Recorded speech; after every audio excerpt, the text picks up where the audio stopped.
o Brasil e a economia internacional, isto como um dos tópicos do capítulo 1 sobre a primeira década republicana, ou seja, de 1889 a 1900, né? 1990, 1889 a 1891, 92, 93, 94, 1899 ou 1900. Estou construindo uma playlist aqui no canal sobre história da economia brasileira e o livro texto base que eu estou utilizando, que é um livro bastante referenciado, muito utilizado nas faculdades de ciências econômicas. Ciência econômica é a Ordem do Progresso, 100 anos de política econômica republicana de 1889 a 1989. Esse livro ele tem edições muito mais recentes, eu estou usando uma mais antiga que vai até 1889, mas como eu estou começando ainda lá no iniciozinho, então é um livro bastante válido, apesar de estar com uma edição mais antiga. Então o capítulo 1 trata sobre a primeira década republicana, trazendo uma breve história, né, sobre questões econômicas desse período, e já tratei sobre isso nos vídeos anteriores. E hoje então quero continuar o Brasil e a economia internacional. E continuar o texto, porque esse texto é bem longo, sabe? Então vamos continuar de onde eu parei aqui, que diz o seguinte: as dificuldades cambiais do país se tornariam crônicas após a crise de 1891. O Brasil já começou a República em crise, né? 1892. A taxa de câmbio flutua entre 9 pence e 10 pence por R$ 1.000 até fins de 1895, quando há uma quebra de tendência ascendente da capacidade de importar. Mercê da piora acentuada nos termos de troca, vale dizer de um colapso dos preços do café, já refletindo as safras resultantes do grande aumento do plantio provocado pelas desvalorizações cambiais no início da década. O déficit em conta corrente cresceria substancialmente, atingindo 2.295 mil libras em 1895 e 5.014 mil libras em 1896, inaugurando um período crítico no tocante às contas externas. Tendo em vista o peso dos compromissos externos anteriormente assumidos, a razão, serviços, juros, amortizações, descontos e comissões da dívida externa, pública e privada sobre as exportações atinge valores em torno de 21% em 1896 e 1897. E uma conjuntura de semi-paralisação dos fluxos de capital para o Brasil, isto é, da dificuldade em se obter acomodação junto aos Rothschild. Observa-se uma nova crise cambial que dessa vez levaria a moratória em 1898 e 1900. No vídeo passado eu já mencionei sobre essa questão, né, do Brasil na economia internacional. Ele começou a crescer internacionalmente mesmo, principalmente em capital estrangeiro aqui no Brasil, que foi um dos maiores do mundo, inclusive nesse período. Deixa eu ver se eu encontro aqui a informação que mostra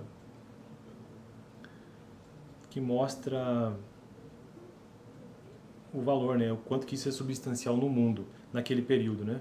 Veja que a participação brasileira sobre o comércio mundial é muito pequena nesse período ainda, na primeira década republicana, apenas 1%. Na verdade, inclusive esse ano aqui é até posterior, né, 1913. Já a participação no investimento internacional no Brasil é bem mais substancial. O estoque de capital estrangeiro no Brasil, ainda em 1913, de ingleses, franceses, alemães, norte-americanos, atingia 30% de todo o capital estrangeiro da América Latina, mas 5,4% de todo o capital mundial estrangeiro, sabe? Todo investimento internacional. Então, isso que eu tratei nos vídeos passados, né? A historiografia tradicionalmente não reserva a conta capital papel importante em nenhuma das duas grandes crises cambiais verificadas na década de 90. Então houveram crises cambiais na década de 90, havendo em vez disso uma forte tendência no sentido de se atribuir as crises a choques comerciais, flutuações nos preços do café, que era a commodity dominante, ou a excessos monetários e fiscais. No tocante à crise de 1891, a interpretação tradicional atribuiu ao colapso cambial a expansão monetária provocada em última instância pelas reformas no sistema monetário introduzidas por Rui Barbosa em 1890, que foi ministro da Fazenda, né, da Economia. O que também se aplica à crise que nos levou à moratória em 1898. Então, nossa primeira moratória no período republicano em 1898, que seria não mais que a liquidação em última instância dos excessos do encilhamento. É igualmente comum, último parágrafo do vídeo de hoje, o viés no sentido de se explicar as flutuações cambiais nos anos 90 através das variações do preço do café. O próprio Furtado enxerga esse último como um fator determinante da taxa cambial, ou seja, as flutuações no preço do café, o que teria sido perfeitamente percebido por Willman em seu clássico estudo de 1896. Isto se observa também na interpretação de Flávio Versiani sobre o período anterior a 1914, que também se reporta a Willman.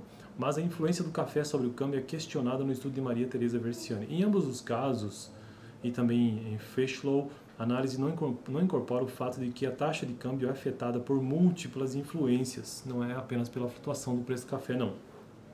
De modo que a análise estatística de cada uma dessas forças carece de métodos mais elaborados.